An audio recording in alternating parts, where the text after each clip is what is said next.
देखिए, स्पाइसजेट के शेयर ने ज़बरदस्त उड़ान भरी है और हम इसमें कल भी तेज़ी देख रहे थे। लेकिन आज 20% के सर्किट पर यह शेयर पहुंच गया। इस वक्त अगर आप इसको देखेंगे तो ₹39.70 का भाव है और ये तेज़ी इस वजह से है क्योंकि कंपनी को जो कंपनियां विमान अपने लीज पर देती हैं यानी कि लेसर्स, उनके साथ जो इनका विवाद चल रहा है वो सुलझाने को लेकर काफ़ी कोशिशें कर रही हैं। कुछ लेसर्स को इन्होंने इनके जो बकाये थे उसके बदले में इक्विटी जारी किए हैं।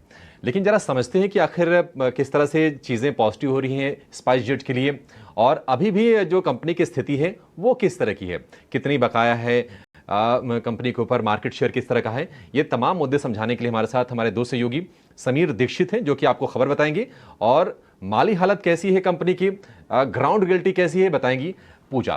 पहले समीर के पास चलेंगे। समीर, आप जरा ये बताइए कि एनसीएलटी ने कहा है लेसर्स को कि आप जाइए मिल बैठ के बातें कीजिए और स्पाइसजेट के साथ विवाद को सुलझाने की कोशिश कीजिए और यह भी कहा गया है कि जिन लेसर्स को इक्विटी जारी किए गए हैं आप वो रूट अख्तियार कीजिए। जरा बताइए कि कंपनी ने एक्शन क्या लिया है। स्पाइसजेट एयरलाइन जो पिछले कई महीनों से संकटों के दौर से गुजर रही थी वो अब अपनी मुश्किलें जल्द सुलझाना चाहती है। यही वजह है कि लेसर्स, एयरक्राफ्ट लेसर्स यानी कि वो कंपनियां जिन्होंने स्पाइसजेट एयरलाइन को किराए पर अपने विमान दिए थे, उनके साथ जो बकाया राशि है इस मसले पर जल्द समाधान को लेकर के दोनों यानी कि लेसर्स और एयरलाइन एक साथ बैठ करके बीच का रास्ता निकाल सकती हैं। दरअसल ये पूरा मामला एनसीएलटी से होकर के निकल रहा है। 5 लेसर्स ने एनसीएलटी का दरवाजा खटखटाया है और इसको लेकर के सुनवाई 15 सितंबर को होनी है। लेकिन उसके पहले ही एक लेसर के सुनवाई के दौरान एनसीएलटी ने साफ कहा कि ये जो दोनों के बीच में बकाया राशि को लेकर के खींचतान मच रही है इसको आपस में बैठ करके सुलझा ले ताकि कोर्ट का भी ज्यादा वक्त ना लगे और दोनों बीच का रास्ता निकाल लेंगे तो ये दोनों के लिए फायदेमंद साबित होगा। और इस पर एक तरीके से दोनों तरफ से, दोनों पक्षों से सहमति होती हुई भी नजर आ रही है। आपको बता दें कि सेटलमेंट के लिहाज से स्पाइसजेट एयरलाइन ने पहले भी 9 लेसर्स को करीब करीब 231 करोड़ रुपए के बकाये के बदले में शेयर्स अलॉट किए थे और एक सेटलमेंट किया था। कुछ इसी तरीके का रास्ता स्पाइसजेट एयरलाइन अन्य 5 लेसर्स के साथ भी कर सकती है।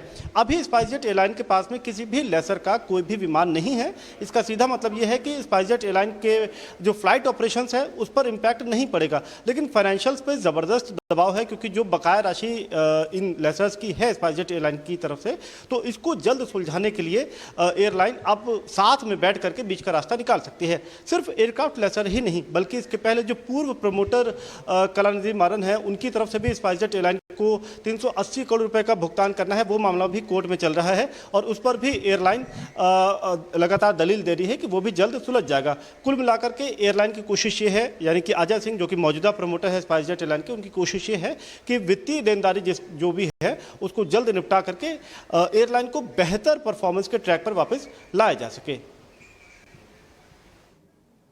ठीक है, कोशिश तो यही है कि कंपनी को बिल्कुल फिर से ट्रैक पर वापस लाया जाए। लेकिन पूजा, आप ये बताइए कि लेसर्स के साथ जो विवाद चल रहा था उसका कंपनी के प्रदर्शन पर कितना असर पड़ रहा था, मार्केट शेयर उन्होंने किस तरह से लूज किया, अब देनदारियां कितनी बनती हैं, जरा ये बताइए कि सेहत किस तरह की अभी कंपनी की।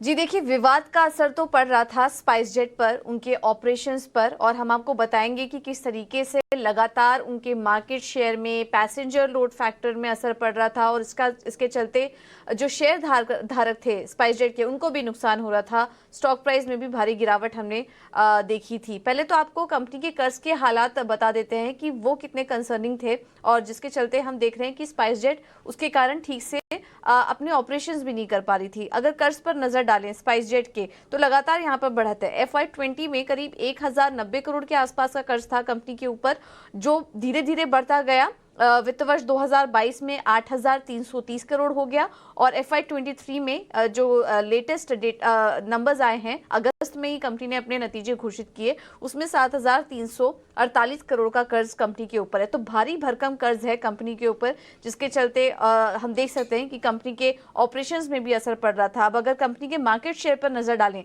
तो लगातार यहाँ पर गिरावट देखने को मिल रही थी। पिछले 4 महीने का ट्रेंड हम लेकर आए आपके सामने। 2023 का।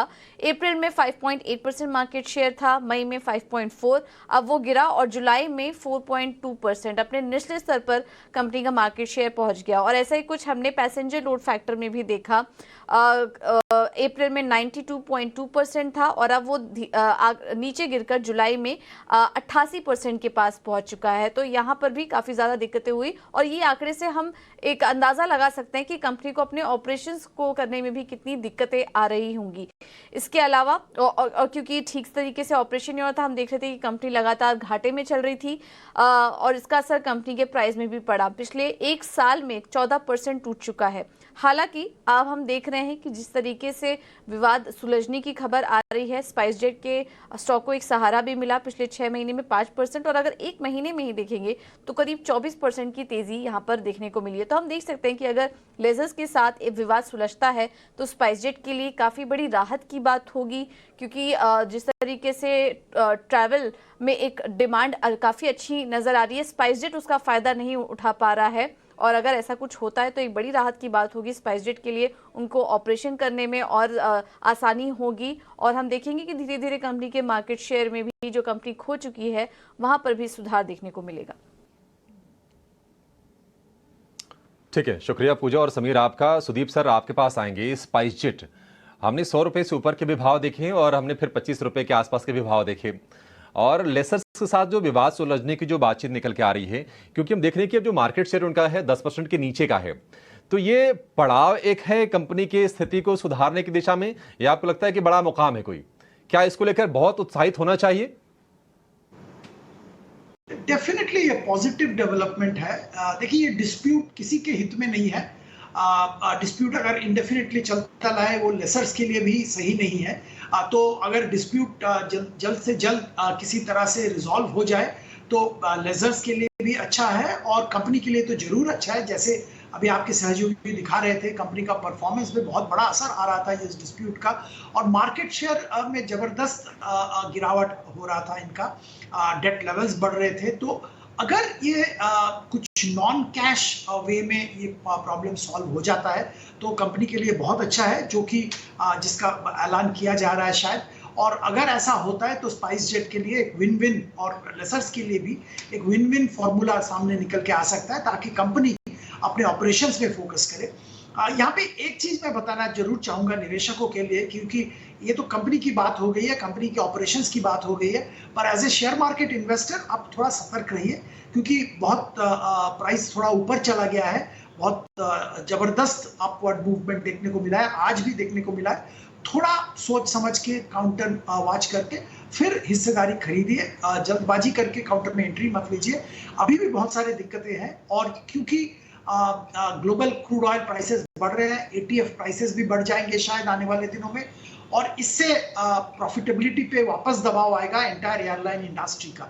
तो इस माहौल में थोड़ा सोच समझ के हिस्सेदारी खरीदना चाहिए।